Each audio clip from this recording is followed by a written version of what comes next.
Felicidade. Nesse século, a busca acontece a qualquer custo. Na pressa, no barulho, em movimento, o silêncio. Jesus nos convida para um caminho diferente. Um caminho que começa com vazio. Bem-aventurados os pobres em espírito, porque deles é o reino dos céus. A verdadeira felicidade não está nas conquistas, mas em quem somos em Cristo.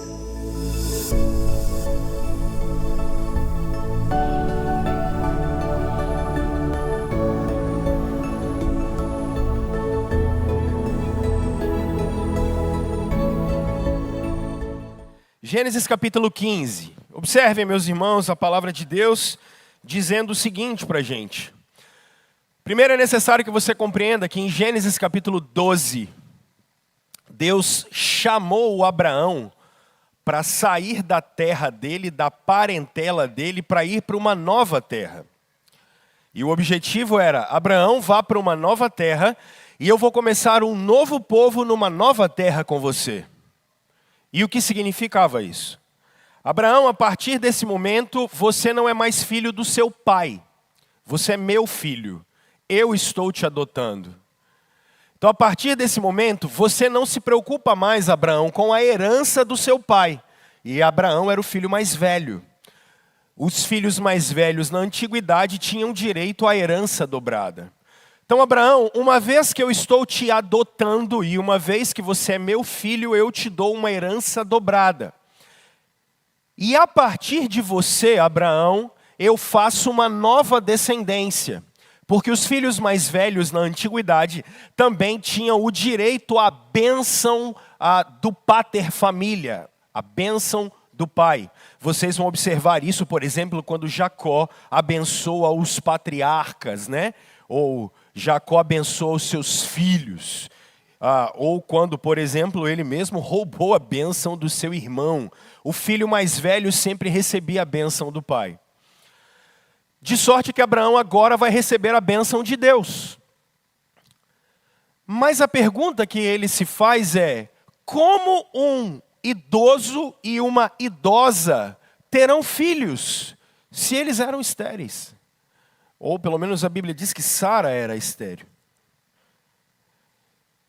Em Gênesis no capítulo 15, a palavra de Deus diz para a gente o seguinte: depois dessas coisas, o Senhor falou a Abraão numa visão: não tenha medo, Abraão. Eu sou o seu escudo. Grande será a sua recompensa. Mas Abraão perguntou: ó Senhor soberano, que me dará se continuo sem filhos e o herdeiro da minha casa, que eu possuo, é Eliezer, de Damasco? E acrescentou: tu não me deste filho algum. Um servo da minha casa será o meu herdeiro. Então o Senhor deu-lhe a seguinte resposta: seu herdeiro não será este. Um filho gerado por você mesmo será o seu herdeiro. Levando-o para fora da tenda, disse: olhe para o céu e conte as estrelas, se é que pode contá-las. E prosseguiu: assim será a sua descendência. Leiam o verso 6 comigo, meus irmãos. Abraão creu. Abraão foi justificado pela fé. A justificação pela fé não é uma doutrina do Novo Testamento. O primeiro a ser perdoado por Deus pela fé, sem sacrifício, sem barganha, sem religiosidade, sem nada, salvo exclusivamente pela fé, é o Abraão. Ele creu. E quando ele creu, ele recebeu o perdão de pecados, a justiça de Deus foi colocada sobre ele. Abraão foi lavado e remido. Mas pastor, Cristo morreu 1.500 anos antes, 1.500 anos depois de Abraão, 2.000 anos depois de Abraão. Sim, por isso ele foi justificado pela fé, porque ele creu numa promessa que ainda se realizaria. Do mesmo jeito que vocês creem numa promessa que já se realizou. Mas os anos se passam e observem Gênesis capítulo 17. A palavra de Deus diz para nós: quando Abraão estava com 99 anos de idade, o Senhor lhe apareceu e lhe disse: Eu sou Deus Todo-Poderoso, ande segundo a minha vontade, seja íntegro. Deus vai estabelecer uma aliança com Abraão. Abraão já tinha crido. Agora, Abraão vai receber o sinal da aliança. Observem comigo o verso 14. Qualquer do sexo masculino que for incircunciso, que não tiver sido circuncidado, será eliminado do meio do meu povo. Ele quebrou a minha aliança. Por quê?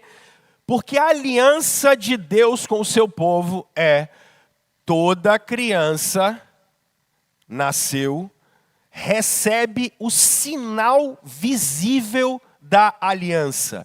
Qual era? A circuncisão. E por que a circuncisão? Porque ela era um corte feito no órgão sexual masculino. A aliança era com Abraão e com os descendentes dele. E o que afiançava a aliança era sangue. Por isso, circuncisão. E isso é assim durante toda a história da antiga aliança. Ele é o nosso Deus, nós somos o seu povo. Ele é o nosso Deus e o Deus da nossa descendência. Ok? A grande questão, meus irmãos, é: crê-se e recebe-se o sinal da aliança. No Novo Testamento, nós temos nosso Senhor Jesus Cristo dizendo para nós que era necessário que a gente cresce. Vocês lembram? Quando o Senhor Jesus disse para a gente que era necessário crer e ser batizado. Porque quem cresce e fosse batizado seria, quem não cresce seria.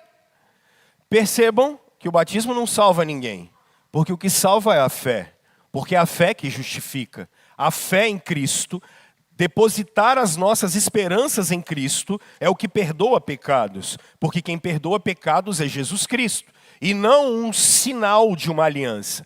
Por isso, nós não somos favoráveis à doutrina da regeneração batismal, ou seja, alguém mergulha na água ou água é colocada na cabeça de alguém e essa pessoa nasceu de novo. Não. Porque o que faz alguém nascer de novo é fé em Cristo. O que faz alguém nascer de novo é o sopro do Espírito. João capítulo 3. E não um elemento jogado na gente. Isso é paganismo. Colocar a fé num elemento é paganismo. É você atribuir poder a um elemento. Por isso, o batismo não salva ninguém. Batismo não regenera ninguém. Batismo não faz ninguém nascer de novo. A reforma protestante sai com essa ideia muito bem estabelecida. Então, pastor Rômulo, o que é o batismo? Observem o apóstolo Paulo explicando em Colossenses capítulo 2. Paulo diz isso para a gente em Colossenses capítulo 2, verso 9. Quando o nosso irmão está falando da pessoa de Cristo, ele diz, capítulo 2 de Colossenses, versículo 9. Pois em Cristo habita corporalmente toda a plenitude da divindade. Quer olhar para Deus, é só ver Jesus Cristo. E por estarem nele, que é o cabeça de todo o poder e autoridade, vocês receberam a plenitude. Nele também vocês foram... A circuncisão aconteceu na nova aliança. O sinal aconteceu na nova aliança. Mas quando? Não como uma circuncisão feita por mãos humanas, mas como feita por Cristo, que é o despojar do corpo da carne. Mas, Rômulo, quando é que isso aconteceu? E isso aconteceu quando vocês foram sepultados com ele no batismo, e com ele foram ressuscitados mediante a fé no poder de Deus, que o ressuscitou dentre os mortos. O batismo está substituindo a circuncisão na nova aliança. O que é o batismo, Rômulo? Não é regeneração. Ninguém nasce de novo por causa de um elemento. Nasce-se de novo porque cremos em Cristo Jesus, nosso Salvador. Mas, o que é o batismo? Sinal visível da aliança de Deus com o seu povo. Todas as vezes que vemos alguém sendo batizado, o que é que estamos dizendo? Ele é o nosso Deus e nós somos o seu povo.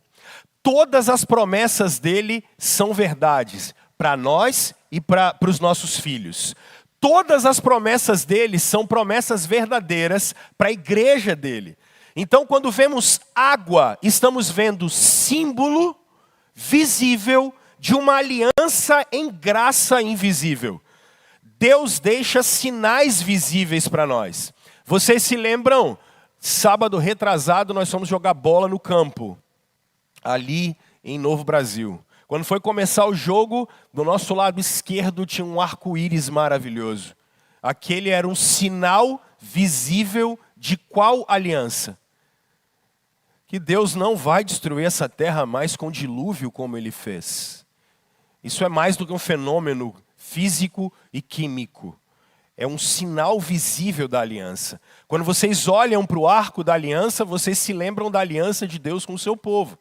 Do mesmo jeito que quando vocês olham para a mesa do Senhor, pão e vinho, vocês estão vendo um sinal visível da aliança. Ele é o nosso Deus e nós somos o seu povo.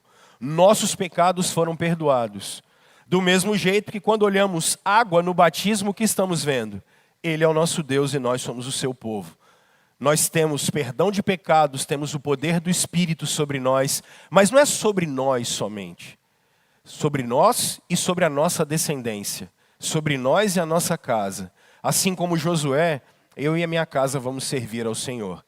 É mais do que um ritual individual. O individualismo atrapalha a gente entender a doutrina. É mais do que isso. São pessoas sendo inseridas na comunidade da aliança. Nós somos a comunidade da aliança. Nós somos o povo de Deus.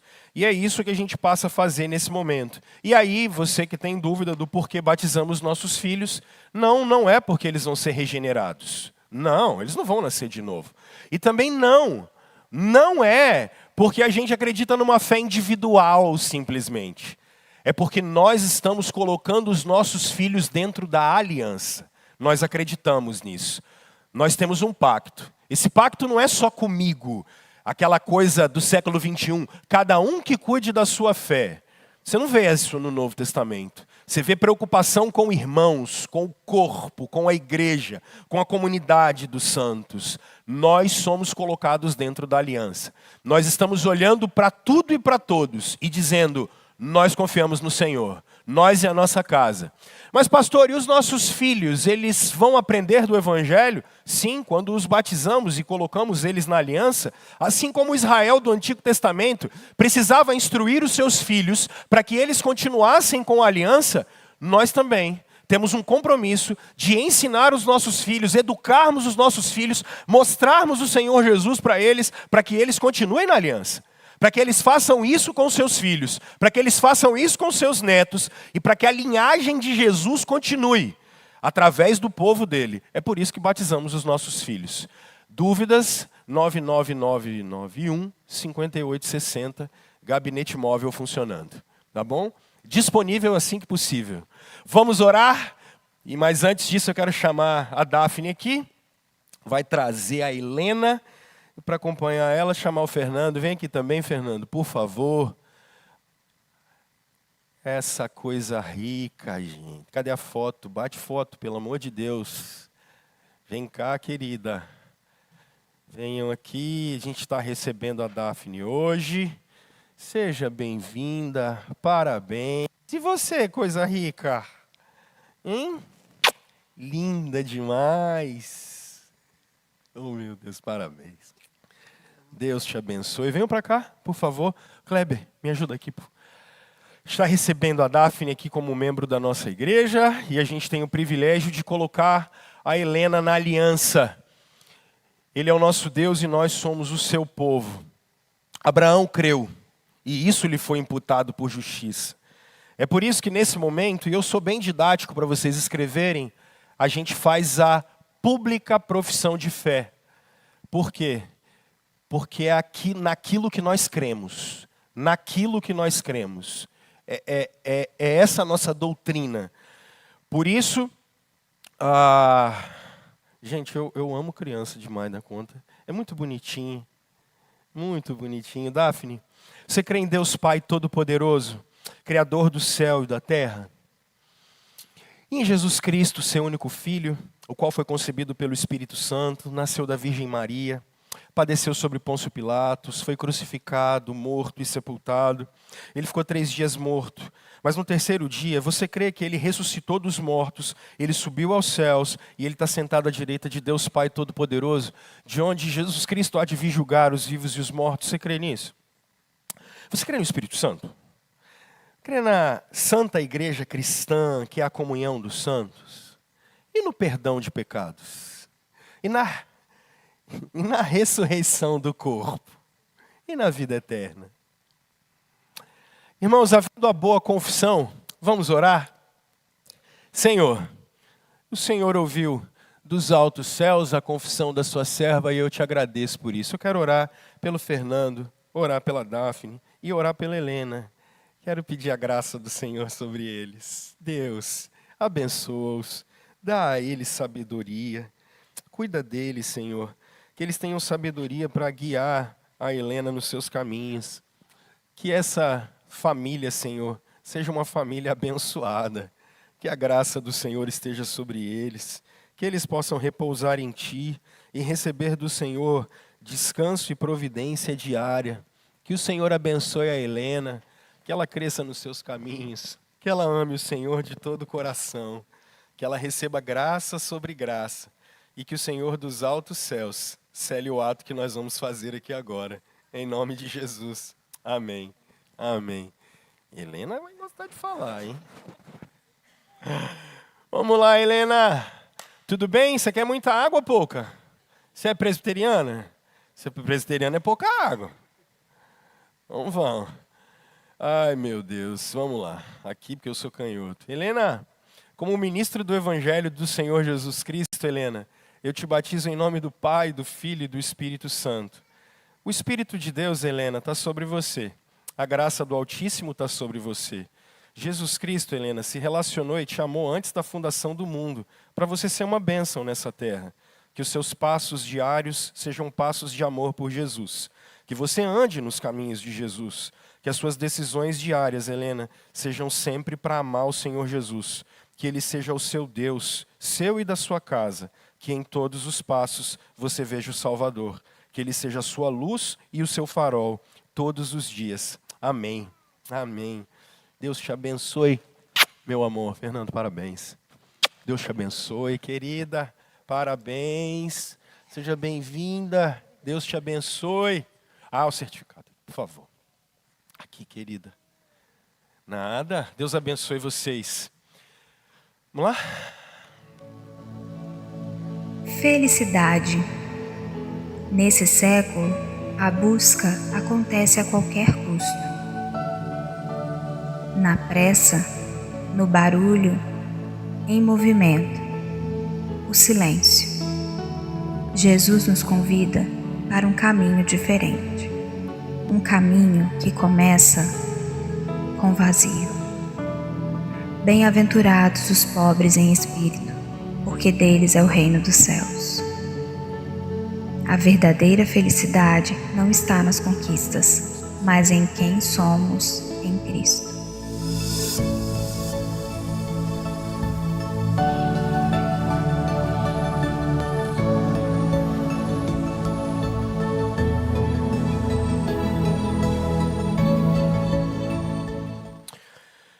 Evangelho segundo Mateus, capítulo 5, versículo 5. Eu estou conversando com vocês sobre as bem-aventuranças. Macarios. Evangelho segundo Mateus, capítulo 5, só o versículo 5. Você pode abrir aí. A gente já conversou sobre 2 bem-aventuranças, estamos agora na terceira. Vamos lá? Evangelho segundo Mateus, capítulo 5, versículo 5. Está na tela. Vamos ler comigo? Bem-aventurados os humildes, pois receberão a terra por herança. Vamos de novo? Bem-aventurados os humildes. Vamos orar, Pai. A gente está diante de tão profunda verdade do Evangelho E o Evangelho é a verdade para a gente. Palavra do Senhor Jesus para nós. Por favor, Senhor, ilumina o coração da sua igreja e abençoa a sua igreja para que ela possa compreender tuas verdades eternas, adorar o Senhor, que as nossas vidas sejam modificadas por causa do poder de Cristo que atua em nós e pelo poder do Espírito, que é o Senhor vivendo na gente. Ilumina seu povo, Deus, a gente te pede, em nome de Jesus. Amém. Bom, meus irmãos, bem-aventurados os humildes, há versões que estão bem-aventurados os mansos. E eu preferi essa tradução, bem-aventurados os mansos. Ainda que eu vá citar para vocês Mateus, no capítulo 11, quando Jesus, a partir do verso 28, ele vai dizer para a gente que é para aprender com ele, porque ele é manso e humilde. Normalmente essas palavras se intercambiam no Novo Testamento. Humildade e mansidão sempre andam em conjunto. A pergunta que a gente precisa se fazer é: o que é que o Senhor Jesus quer dizer com bem-aventurado? Segundo, o que o Senhor Jesus quer dizer com mansidão/humildade?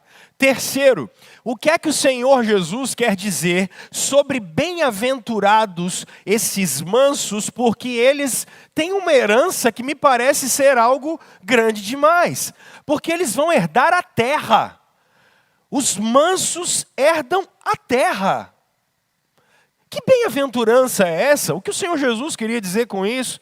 E eu termino dizendo e fazendo aplicações pastorais sobre como você pode viver essa bem-aventurança, ok? Então a gente vai conversar sobre o que é o contraste com o mundo. Qual é o nosso plano de voo aqui? O que é essa bem-aventurança? O que é essa história de ser manso? Depois, qual é o contraste com a nossa cultura? Terceiro, que recompensa é essa? Herdar a terra? Que coisa estranha. E por fim, eu termino fazendo algumas aplicações para a sua vida pessoal, para a nossa vida como comunidade, para a gente no nosso trabalho. Então eu vou seguir basicamente esse roteiro. O que é o contraste com o mundo? O que é essa recompensa? O que Deus está prometendo? O que Jesus está prometendo para a gente? E por fim, como é que a gente pode fazer uma aplicação? Um dos homens mais poderosos que já passaram por essa terra, e vale a pena você estudar um pouco sobre ele, é Alexandre o Grande. Alexandre, com 30 anos de idade, ele tinha dominado basicamente aquilo que se conhecia de mundo 300, 400 anos antes de Cristo. O reino dele é da Macedônia, aquilo que você conhece como Grécia lá, e ele dominava até a Índia, pedaço da China. Com 30 anos de idade, esse homem olhava para tudo o que existia e ele dominava basicamente tudo. Tudo. Certa vez, havia um oficial dele que também se chamava Alexandre. E Alexandre o Grande é conhecido como sendo talvez um dos mais bravos guerreiros que essa terra já ouviu falar. E ele ouviu falar que um dos seus soldados, ou até mesmo, a história vai dizer em alguns momentos, alguém de um grave alto escalão, diziam que ele tinha um homônimo. Tinha alguém no exército que também se chamava Alexandre. Mas que, diferentemente do grande general Alexandre o Grande, esse outro Alexandre era covarde. Então, quando ele sabe disso, ele diz: sobre esse Alexandre covarde, dê duas opções para ele. Ou mude de nome, ou mude de conduta. Ou mude de nome, ou mude de conduta. O que é interessante, pessoal, a nossa cultura é a cultura antifragilidade.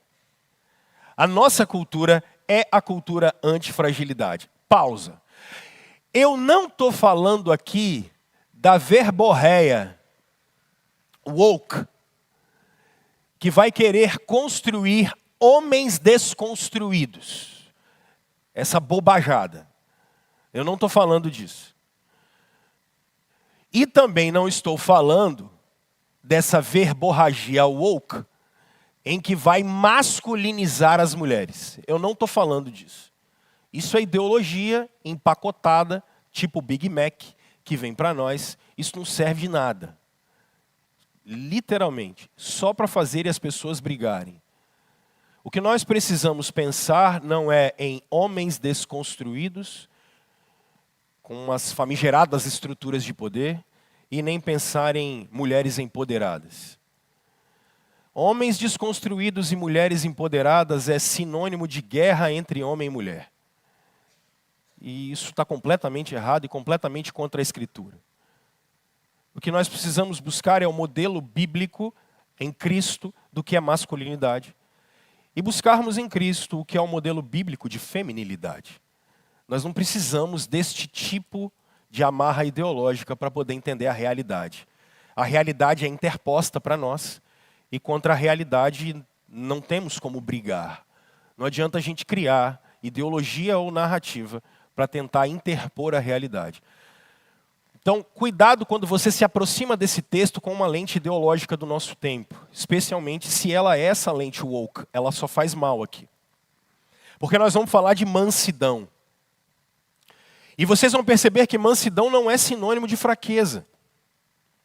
E vocês também vão perceber que humildade não é sinônimo de fraqueza.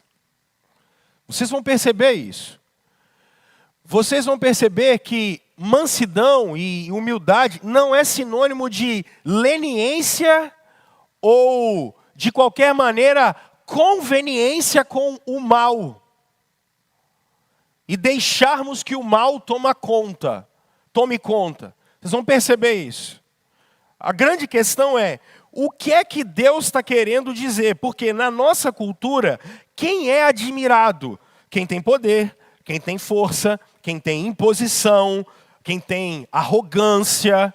Então, se você olhar, às vezes, um modelo de chefe, ele tem que ser forte, arrogante, tem que brigar com todo mundo. É só você pensar na pressão que você sentiu quando você teve que assumir um cargo novo, talvez um cargo em que você tinha que comandar 3, 4, 5, 10, 20 pessoas. Você achava mesmo que quando você ia chegar lá, se você tivesse um pouco mais de poder, você ia resolver todas as questões.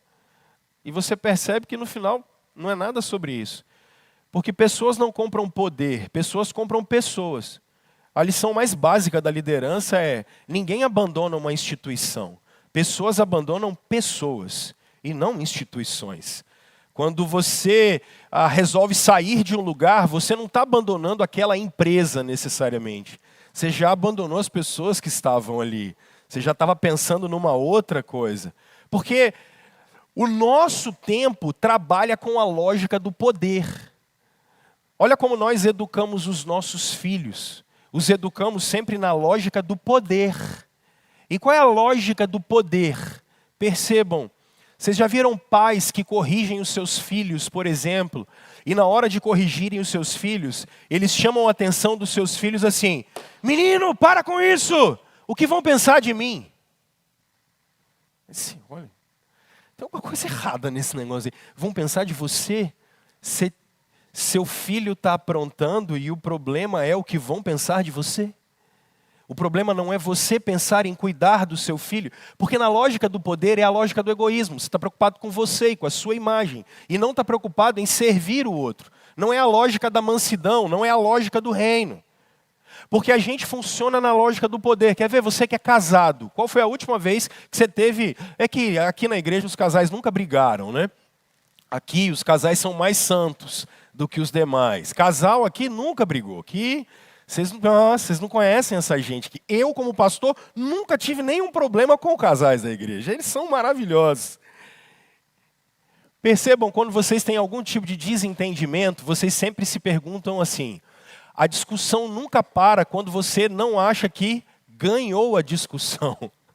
É a lógica do poder. Eu sempre tenho que sair por cima.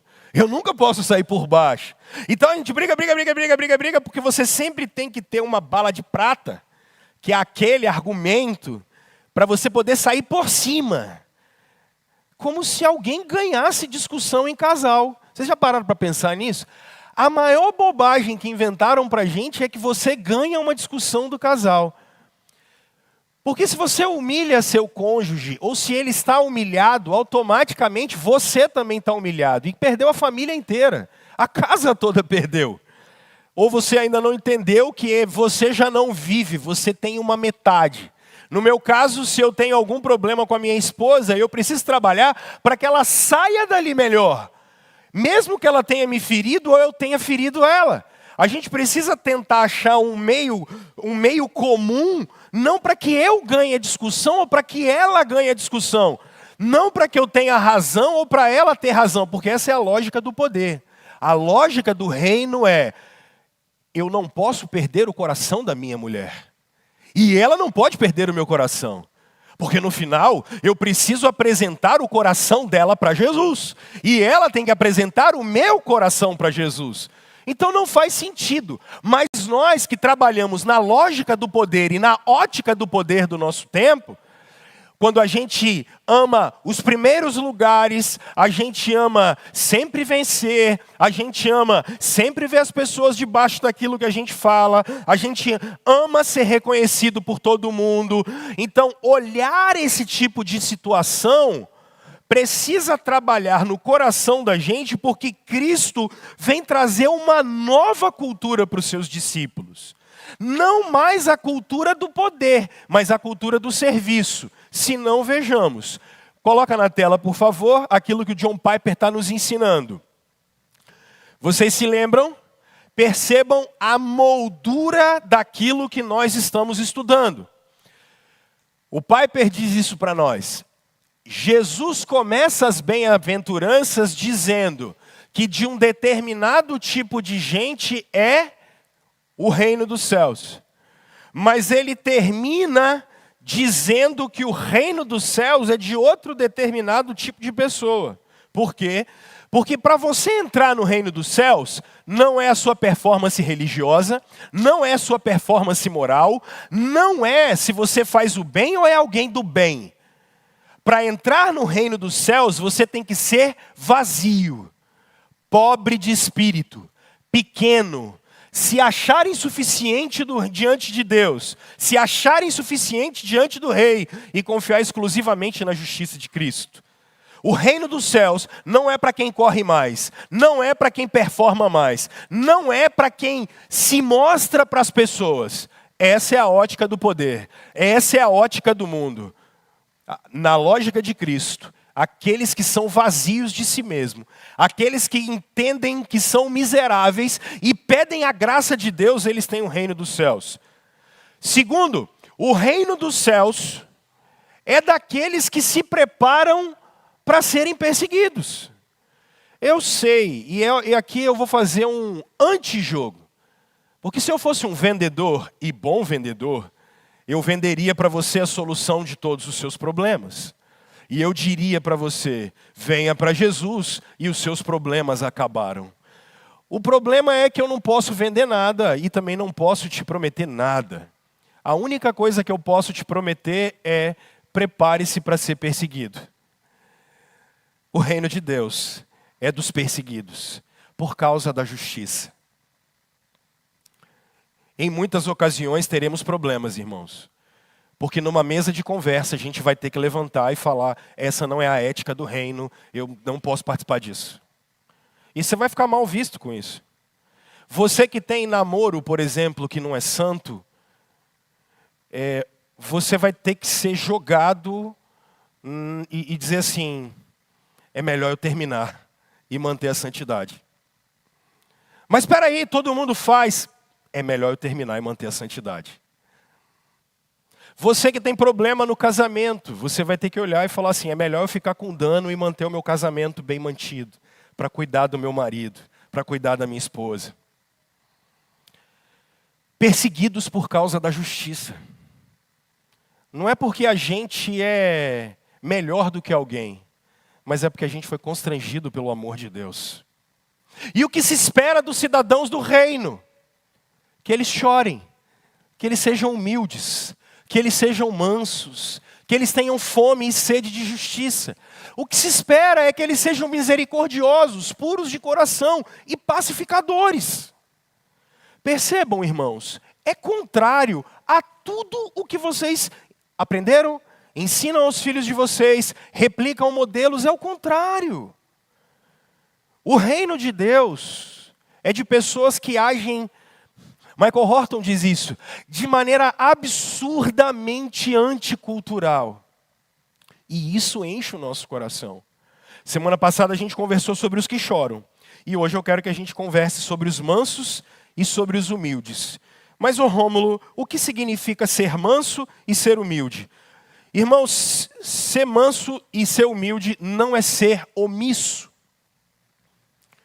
Ser manso e humilde não é ser omisso. Muitos homens não assumem o papel de masculinidade na sociedade, dentro de casa, não é porque são mansos, é porque são omissos. Nossa, mas ele é muito quietinho. Não, ele não é quietinho, ele é omisso.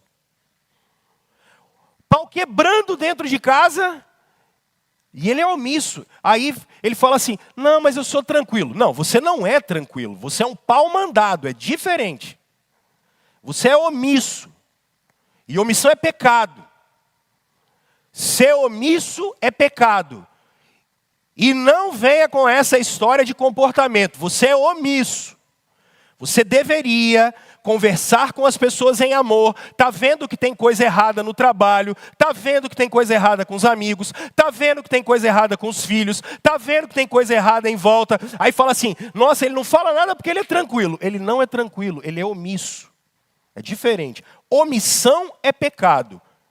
Omissão não é mansidão. Ok? Não confundam as coisas. Omissão é pecado. Mansidão, não. É virtude do reino. Irmãos, desculpe a sinceridade. Ser frouxo não é ser manso. Tá? Alguns de vocês têm problema com caráter. Eu vou até melhorar. Alguns de nós temos problema com caráter. Alguns de nós temos problema com a nossa personalidade. A gente fica intimidado diante das pessoas. Brasileiro, então, é pior ainda. Brasileiro quer ficar bem com todo mundo. E como o brasileiro quer ficar bem com todo mundo, ele fala sim para tudo e para todos o tempo todo. Brasileiro não entendeu que falar não, necessariamente, não é falar contra a pessoa. Se eu precisar dizer não para o Denzel, não quer dizer que eu odeio o Denzel. Não quer dizer que eu tenho nada contra ele. Eu só estou olhando para ele e falando assim, cara, isso não dá, não vou fazer parte, ou não é uma coisa bacana, ou a minha opinião é essa. Não quer dizer que eu sou contra ele. Mas brasileiro é o do tapinha nas costas. Ele quer ficar bem com todo mundo. E você já viu que quando você quer ficar bem com todo mundo, lá na frente você já viu que você não fica bem com ninguém, né? Porque aquele que quer ficar bem com todo mundo se enrola. Não dá para agradar todo mundo. Então ser manso não é ser frouxo. Porque mansidão traz consigo envergadura moral, para dizer sim e não, certo e errado. E essa envergadura moral não é grosseria, gritaria, truculência, ignorância. Isso é ser estúpido e 2 vezes pecaminoso. Mansidão, a gente vai aprender em Gálatas 5, que vem do Espírito. E é diferente. Então, por favor, olhe você homem e você mulher, se talvez você está confundindo mansidão com omissão, mansidão com frouxidão. Terceiro, ser pobre, e aqui eu estou falando de recurso, não é categoria moral para ninguém. Porque você vê muito pobre arrogante. E você vê muito rico simples. Do mesmo jeito que você vê muito pobre simples e muito rico arrogante. Então, ser manso e humilde não é uma questão de classe social da pessoa. É uma questão de coração. É uma questão que brota de dentro da gente. Mas, Rômulo, então, o que você quer dizer com mansidão? Para falar da mansidão, eu preciso citar a ira. Ira é um sentimento, ou melhor, ira é um estado psicológico nosso. É uma emoção que nós temos. Irmãos, é inevitável a ira. Ela é inevitável. Como assim, Rômulo? Porque a ira é um sentimento divino. Deus se ira. Vocês observam, por exemplo, em Gênesis 6, Deus absurdamente, e a expressão é irado. Deus se indigna. Ele fica indignado. Então, ficar irado e aborrecido com circunstâncias determinadas não é pecado. Pelo contrário, ficar irado em algumas situações é santo. Como assim, Rômulo? Irmãos, fica um termômetro espiritual para vocês. Vocês conseguem olhar injustiças que vocês não têm nada a ver, ou que vocês cometem, ou que pessoas cometem contra vocês, vocês conseguem ficar completamente sem nenhum tipo de emoção? Vocês não ficam indignados quando vocês, por exemplo, fizeram alguém sofrer? Vocês não ficam indignados? Vocês não ficam indignados quando vocês estão vendo alguém fazer uma outra pessoa sofrer? Vocês não ficam indignados com isso? Vocês não ficam indignados, não estou falando de um sentimento de justiça própria. Eu estou dizendo assim, você não fica indignado quando alguém comete uma injustiça contra você sem você ter feito nada. Você é tipo um monge que não reage a nada. Porque se você é assim, você tem algum problema. Porque seres humanos sentem indignação. Cristãos, em relação ao mal, com ele, com o outro, com terceiros, devem se indignar. É essa ira que a Bíblia chama de santa. Está lá no seu trabalho, você está vendo que tem duas pessoas se digladiando, você está vendo que está dando tudo errado, você está vendo que aquilo não vai terminar bem. Primeira coisa, você não fica indignado. Você não para, você realmente fala assim, não é problema meu. É esse egoísmo tão grande assim. Eu não estou falando que você vai resolver o problema do mundo todo. Você não vai. Eu só estou querendo demonstrar para vocês assim, cristãos diante do mal, diante da injustiça, cristãos ficam indignados. Porque não era para ser assim. O mundo que Deus planejou para ser não era assim. Mas então, Rômulo, o que é a mansidão? O que ela é? Os teólogos medievais, eles diziam que a mansidão é a capacidade que você tem de manter sua força e suas reações sob controle. Mansidão é você conseguir manter sob controle suas emoções, suas palavras, suas reações. Como é que você é quando é provocado? Como você é quando alguém te leva, olha a expressão, ao limite? Mansidão é quando você consegue manter sua força sob controle. Exemplo. Gente, eu vou deixar você ser Jesus por 30 segundos. Tá? Você é Jesus. Na sua frente tem um soldadinho romano. Ele vai fazer duas coisas com você. Ele vai dar aquela aspirada. O resto vocês já sabem o que ele fez, né? Deu aquela cusparada no rosto de você é Jesus. Não satisfeito com isso, você é Jesus. Tá com aquela coisa abençoada no rosto, assim, né? Só que você já apanhou tanto que você não consegue nem tirar. Aí vem o cara com um pedaço de ferro na sua cabeça. Pum! Já tomaram uma pancada forte na cabeça? Primeira coisa que você faz é vir um barulho. Qual é a sua reação? Se eu fosse Jesus, eu falava assim, parou. Parou. Percebe porque a gente precisava de um substituto?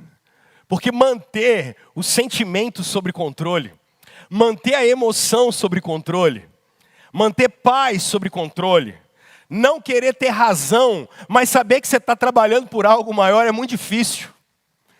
Mansidão é quando você consegue manter a sua força, emoção, sentimento. E aí eu pergunto, para agora, quem é você? Você, já assistiram Divertidamente? Você é aquele vermelhinho? A raiva, A raiva de quem não assistiu Divertidamente, assista. Ah, é muito bonitinho, vai. A raiva é sensacional. Qualquer coisa ele explode. Irmãos, alguns de nós temos, a gente ainda fala disso com orgulho. A gente fala assim, não mexe comigo não, hein? Rapaz, se você... Crente, batizei semana passada, fala assim, meu irmão, se mexer comigo, olha poderoso, você não sabe do que eu sou capaz. Conte-me mais, querida. Cara, a gente é terrível. Pior matéria-prima somos nós. Mas, pelo menos, os que estouram, você consegue vê-los. Porque eles estouram, então você já fala, já sei do que esse aí é feito.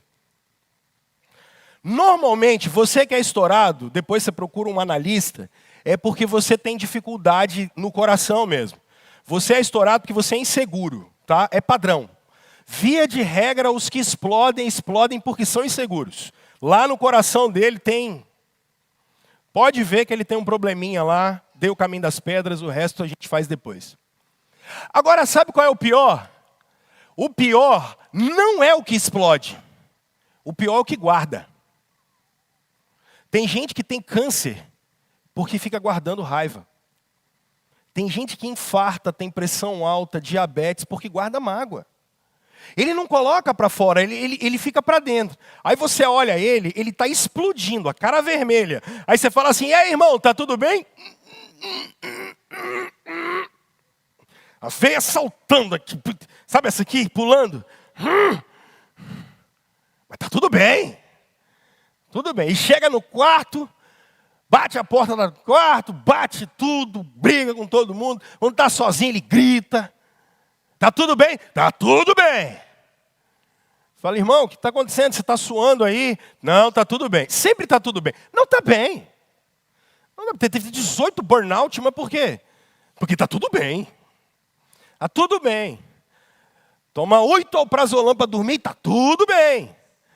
Não tem mais antidepressivo para ele, porque tá tudo bem. Tá tudo bem. Mas aconteceu alguma coisa? Nada, nunca. Não, eu sou um anjo. Ira não colocada para fora e não sabendo lidar com ela interiormente, você vai explodir. E é pecado do mesmo jeito. Por isso o apóstolo Paulo vai ensinar a gente a ser sábio para fazer o que é certo e o que é bom, e inocente para o que vem do mal. Porque a grande questão não é se o sentimento vai vir, e ele vai vir. Você vai ficar irado. A grande questão é o que é que você faz com o sentimento que vem.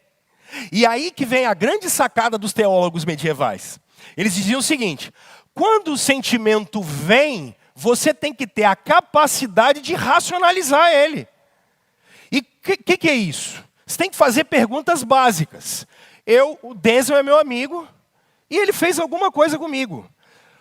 Só que se eu subo a temperatura com 2 milésimos de segundo, ele fala alguma coisa para mim e o que eu faço? Sem pensar, eu já respondi para ele. Aí, cara, eu já te feri. Ok? A teologia medieval vai dizer para você assim, ele veio, falou comigo. Espera aí. Respira. Calma. Tiago falou para a gente que você tem 2 ouvidos e uma boca. Calma. Primeira coisa, respira. Para de responder rápido. Respira. Está em dúvida? O que você quis dizer mesmo? Já baixei a temperatura. Porque eu comecei a duvidar. Cara, esse cara é meu amigo. Não faz o menor sentido ele querer fazer isso comigo. Mas pode ser que ele queira. Então, por que é que você está falando o que você está falando? Onde você está querendo chegar com isso? Eu estou racionalizando a emoção. Porque vocês são caídos. E por serem caídos, ainda que justificados pela fé, o sentimento vai vir carregado de pecado. Isso é depravação total. Então, você nunca vai ter diante do outro uma reação que seja primeira de amor, primeira de inocência. Você vai achar que tem alguém conspirando contra você. Você vai achar que alguém está querendo te diminuir. Você vai achar que tem alguém querendo te ver pelas costas. É a primeira coisa. E pode até ser que seja. Só que para que você não peque, racionaliza antes. E faz pergunta. Faz pergunta para a situação. Por exemplo, será que a minha esposa queria falar isso comigo mesmo, gente? Não é possível. Mas se ela queria falar, então nós vamos conversar aqui para saber até o final o que é. Só que, meu filho, se você... Antes de racionalizar, se você der aquela pancada, o resto, aí é só ladeira. Só ladeira abaixo. Porque depois que a gente pega ranço dos outros, acabou. Só o Espírito Santo para curar. Depois que o diálogo acabou, meu filho, para restabelecer a linha de comunicação, nem a Oi, nem a Vivo, rapaz... Acho que nem satélite. Porque depois que a linha de comunicação foi quebrada, o que você faz? Então a teologia medieval, eu acho que ela é boa nesse sentido. Cara, racionaliza. Espera aí, o Kleber está falando isso para mim. Calma. Pô, eu conheço o Kleber há tantos anos, tem 20 anos que eu conheço o Kleber. Kleber, você está bem? Você está falando esse tipo de coisa comigo? Kleber, eu estou vendo esse tipo de coisa em você. É isso mesmo? Seus filhos. E percebam, irmãos, a maneira com a qual a gente fala mostra a nossa mansidão. A Bíblia nunca mandou você ser omisso, mas ela sempre mandou você falar a verdade como? Em amor. Não quer dizer que às vezes a gente não vai ter que ser firme. Firmeza não é sinônimo de ignorância. Firmeza é sinônimo de falar a verdade como ela é, mas preocupado com quem está recebendo. Então, observem. Mansidão é quando a gente consegue controlar nossas emoções, racionalizá-las à luz da verdade de Deus e governar as nossas ações pelo poder do Espírito. Governar nossas ações a partir daquilo que Deus diz que é verdade. Se a gente conseguir fazer isso, 99% dos nossos conflitos vão diminuir. Dentro das nossas casas, dentro do nosso trabalho. Ao invés de você ter mania de perseguição, ou achar que você é melhor do que as pessoas, você parar e pensar, peraí, por que isso é assim? Racionaliza esse negócio. Por que ela está fazendo isso? Por que ele está fazendo isso? Agora, para eu passar adiante, para de tentar adivinhar a intenção das pessoas. Esse é o nosso problema. Eu sou amigo do Ramon. Aconteceu alguma coisa truncada, sei lá, não sei o que foi. Eu não fui conversar com ele, eu não racionalizei a minha emoção, mas o que eu faço? Eu já criei dentro de mim a imagem como se ele fosse o demônio. Às vezes ele nem falou o que ele falou, fora de contexto. Mas se eu não perguntei, se eu não pensei... O sexto mandamento, que é não matar. Como os reformadores interpretavam isso? Eles diziam, quando você for se relacionar com alguém para não matar essa pessoa, o que você tem que fazer? Como o mandamento é amar o próximo, interprete tudo da melhor maneira até que você saiba a situação completa. Porque senão eu já te assassinei no meu coração com ira. E talvez você nem falou de mim. Talvez você nem estava pensando em mim. Compreendem, irmãos? Mansidão é isso. É manter a nossa emoção debaixo do controle do poder do Espírito Santo. E é racionalizar as nossas emoções de acordo com a palavra de Deus. De acordo com o que Jesus diz para a gente fazer. Makarios era a alegria dos deuses. Na Grécia e em Roma, os Makarios eram os deuses, porque eles tinham a alegria plena. Jesus está dizendo, vocês vão ter a maior alegria e a maior felicidade se vocês pararem de viver ficando irados e brigando com todo mundo. Se tem um negócio que drena a nossa energia, é ficar brigando com os outros. Se tem um negócio que drena a energia vital da gente, é não ser compreendido ou não compreender alguém. É ir para casa e ao invés de estar em paz com o outro, saber que ficou uma amargura dentro.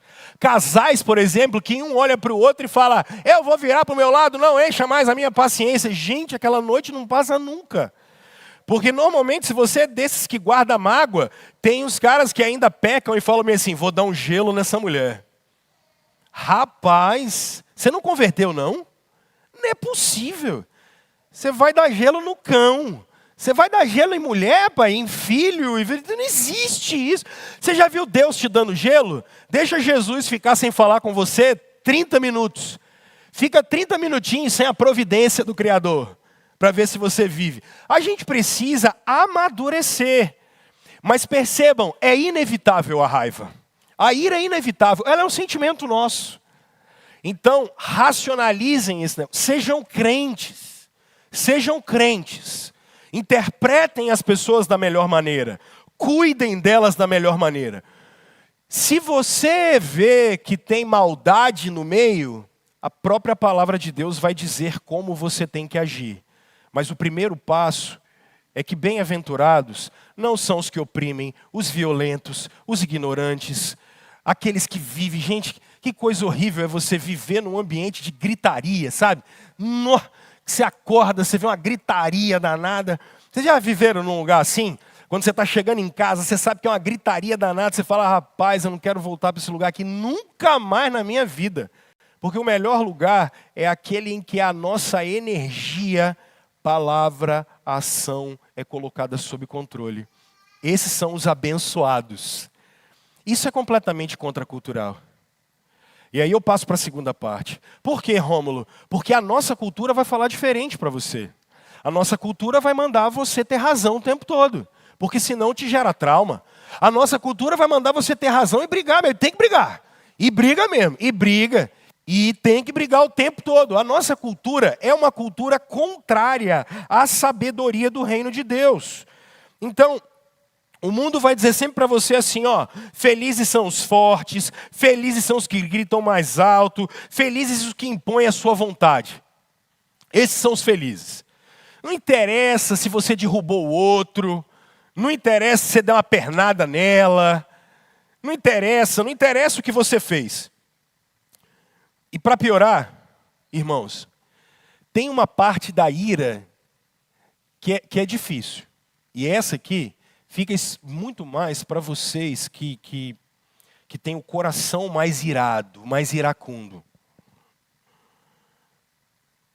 Ira cultivada por muito tempo, o que ela gera? Vocês têm ideia? Qual é o desejo que brota? Vingança. Ira, não controlada, gera o desejo de vingança. Tem pais que batem nos seus filhos, não para santificá-los ou corrigi-los. Há pais que castigam seus filhos porque estão irados com ele e querem se vingar. Porque envergonharam eles. E às vezes, quantas vezes nossos filhos vão envergonhar a gente? N vezes. Menino, criança não sabe o que faz, não tem juízo. E às vezes é mal educada mesmo. Vai fazer o quê? Muitos de nós vamos corrigir os nossos filhos e corrigimos eles com vingança. E não querendo, como a Bíblia diz, que o coração dos nossos filhos chegue-se até Deus. A gente corrige os nossos filhos para se vingar deles. Às vezes, você dá gelo na sua esposa porque você quer se vingar dela. Você ainda deita e fala assim, agora ela vai aprender. Vai aprender o quê, cara pálida? Pensa, filho, o que ela vai... Ela vai aprender a ter mais raiva de você. Racionaliza esse negócio. Racionaliza isso.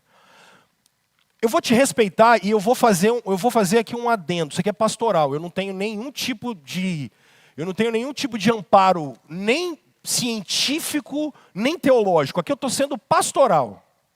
Talvez, vou usar você aqui, Denzio, e a Lu. Por exemplo, talvez a Lu fale assim para o Denzio: amor, estou chateada, me dá 10 minutos. Pode acontecer, ok? Porque às vezes você só precisa assim, sabe? Aquele, tudo bem.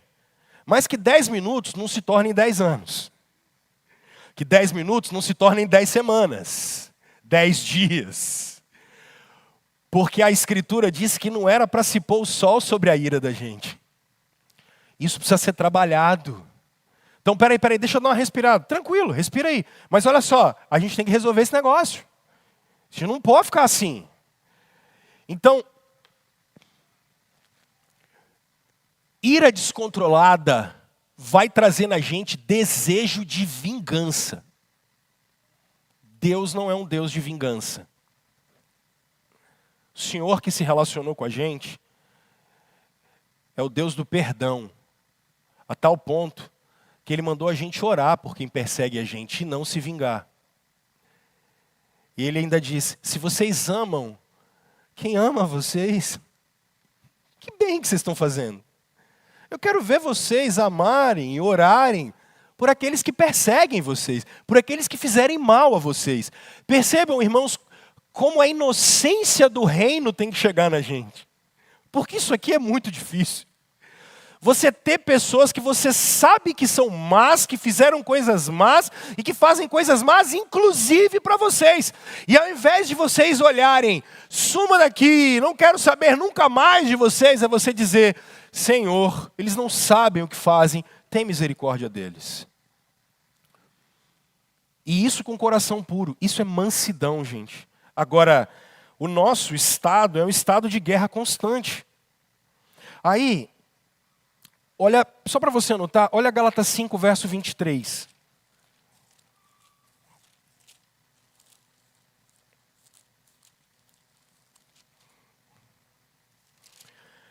Vamos ler comigo? Vamos ler o 22 e o 23? Vamos lá? Coloca aí, por favor, Gálatas 5, 22 e 23. Eu estou partindo para o final, tá, gente? Eu espero que vocês estejam sendo abençoados. Entretanto, leiam comigo. O fruto do Espírito é amor, alegria, paz, paciência, amabilidade, bondade, fidelidade. Contra essas coisas? Não, porque isso aí é Deus produzindo o caráter dele na gente. Irmãos, vamos ser honestos, vocês e eu precisamos parar aqui hoje. Eu preciso parar. Eu falo: Senhor, olha para o meu coração. Estou com desejo de vingança. Senhor, sabe qual é a melhor, para ficar mais claro e eu passar para frente? Dá uma olhada na rede social. Aquilo é o suco do que existe de pior na raça humana, é comentário de rede social. Quando se trata do seu corrupto de estimação, então, aí você fica melhor ainda. Aí você fica mais... Vocês vão ver o ano que vem, que gracinha que vai ficar esse pedaço de inferno chamado Brasil. Todo mundo correndo atrás do corrupto de estimação dele. Esquecendo o reino de Deus. E isso no meio da igreja. Isso é pior ainda. Irmãos, não vale a pena. Faça esse exercício simples. Um exercício simples de olhar para dentro do seu coração. Aquele que é humilde não precisa vencer nenhuma discussão para afirmar o seu valor. Porque o seu valor já está firmado em Jesus. Eu não preciso ficar vencendo guerra. Eu não preciso ficar tendo razão. A verdade sempre vai se impor. E Cristo é a verdade. E o meu valor não está se eu grito muito, mas está em Cristo. Agora, para eu caminhar mais para frente, terceiro, ô pastor, que promessa é essa de receber a terra? De que terra que você está falando, pastor? tem um debate muito curioso e aqui tem duas coisas que eu posso dizer para vocês. Vamos ao Apocalipse capítulo 21, que eu acho que fica mais fácil de explicar assim.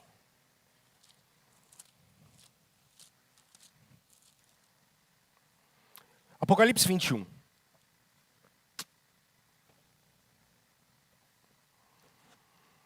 Então, vi novo céu e nova terra, pois o primeiro céu e a primeira terra tinham passado, e o mar já não existia. Eu vi a cidade santa, a nova Jerusalém, que descia dos céus, da parte de Deus, preparada como uma noiva adornada para o seu marido. Ouvi uma forte voz que vinha do trono e dizia: agora a habitação de Deus está com os homens, com os quais ele viverá. Olha a aliança aqui, ó. Eles serão os seus povos, o próprio Deus estará com eles, e será o seu Deus. Ele enxugará dos seus olhos toda lágrima, não haverá mais morte, nem tristeza, nem choro, nem dor, pois a antiga ordem já passou. Agora olha o verso 7. O vencedor herdará tudo isso. Eu serei o seu Deus, e ele será o meu filho.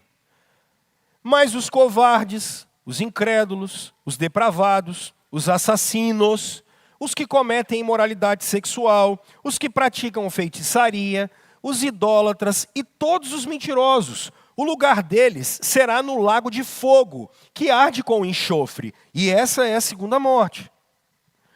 Quando você olhar o capítulo 22, o verso 14 e 15, ele ajuda a gente a entender melhor ainda. Apocalipse 22, verso 14 e 15. João, nosso irmão, diz: felizes os que lavam as suas vestes, e assim têm direito à árvore da vida, e podem entrar na cidade pelas portas. Fora ficam os cães que praticam feitiçaria, os que cometem imoralidades sexuais, os assassinos, os idólatras, e todos os que amam e praticam mentira.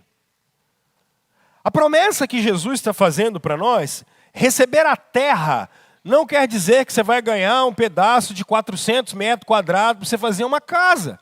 Herdar a terra é ser cidadão do reino e estar com Cristo no novo céu e na nova terra. Por isso, o reino de Deus, aqueles que entram no novo céu e na nova terra, são aqueles que têm o seu coração acalmado pelo poder do Espírito de Deus. Essa é a nossa vida em santidade. Irmãos, que promessa que nós temos. O que é que tem que motivar a mim e a você? A herança da gente não é conquistada por espada, por guerra, por briga, por política, por qualquer outra coisa. A herança da gente é o reino de Deus e é o novo céu e a nova terra. Por que eu ando em paz? Eu ando em paz porque o que me espera é o novo céu e a nova terra. Essa é a minha promessa. Então, derivada dessa vem uma segunda coisa que é: mansos e humildes vivem com o coração em paz. O que essa bem-aventurança está trazendo é: tem quanto tempo que você não tem paz? Não é por ansiedade da vida, por ansiedade de comprar, de vender, mas você não tem paz porque guardou mágoa de alguém por muito tempo.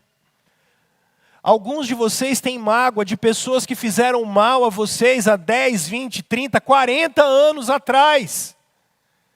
Alguns de vocês não conseguiram perdoar pessoas que fizeram mal a vocês. E eu não estou dizendo que elas são boas pessoas. E aqui vem um negócio. Perdão, necessariamente, não significa manter a mesma relação que tínhamos antes. Porque às vezes alguém vai fazer tão mal e vai destruir a gente a tal ponto que a gente consegue liberar perdão, mas não dá para manter a mesma relação, porque quebrou demais. Até aí tudo bem.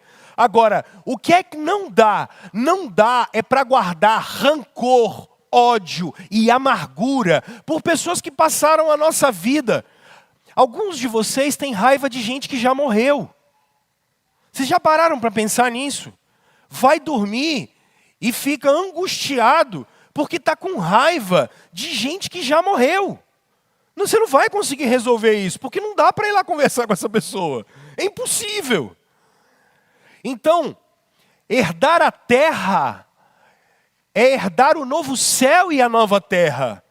Agora, derivado disso é andar em paz, sem mania de perseguição, sem mania de querer que todo mundo pense como você, sem mania de Deus. Herdar a terra é passar a ter paz hoje. Filho, pelo amor de Deus, tem quanto tempo que você não tem paz? Porque vive em litígio com os outros. Tem quanto tempo que a sua casa não tem paz?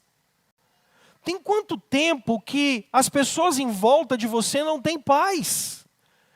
Porque você não deixa elas terem paz. Bem-aventurados são os mansos e humildes, porque eles herdarão a terra. Aplicações práticas para eu poder terminar. Só 4. Número 1, na sua vida pessoal, pelo amor de Deus, controle a sua ira. Racionaliza seu sentimento.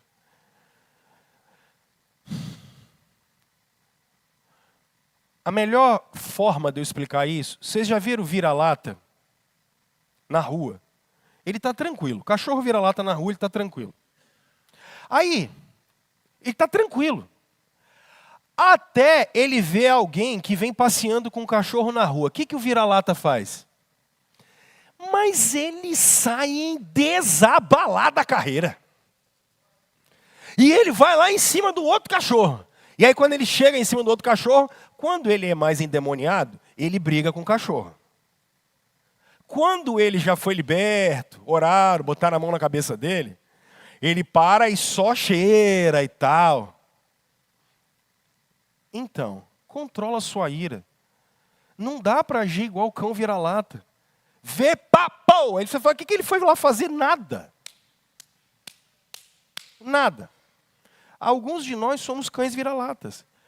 Para com essa doideirada. Para de ser dominado por instinto. Racionaliza seus instintos. Racionaliza suas emoções. E submete todas elas à autoridade de Cristo. Paulo disse isso em 2 Coríntios. Paulo diz, anulando sofismas e toda altivez que se levante contra o conhecimento de Cristo, levando cativo todo pensamento à obediência de Jesus. Nosso irmão está dizendo para nós, parem de agir como o cachorro vira-lata correndo igual maluco no meio da rua para não chegar em lugar nenhum. Você não vai chegar em lugar nenhum. Racionaliza isso e diz, Espírito Santo, qual reação eu tenho que ter? Gente, nós vamos evitar um monte de problema. E raiva tira a nossa energia de um jeito. Ah, riégua. Você acorda no outro dia todo dolorido. Parece que você lutou 40 rounds ou correu uma maratona. Não responda mal com mal, confie em Deus. Segunda aplicação. Cadê os meninos para vir aqui à frente para a gente terminar? Coloca Provérbios 15, verso 1 aí para mim, por favor. Leiam comigo. Provérbios 15, versículo 1. Isso é para você botar na porta da sua casa. Leiam comigo. A resposta...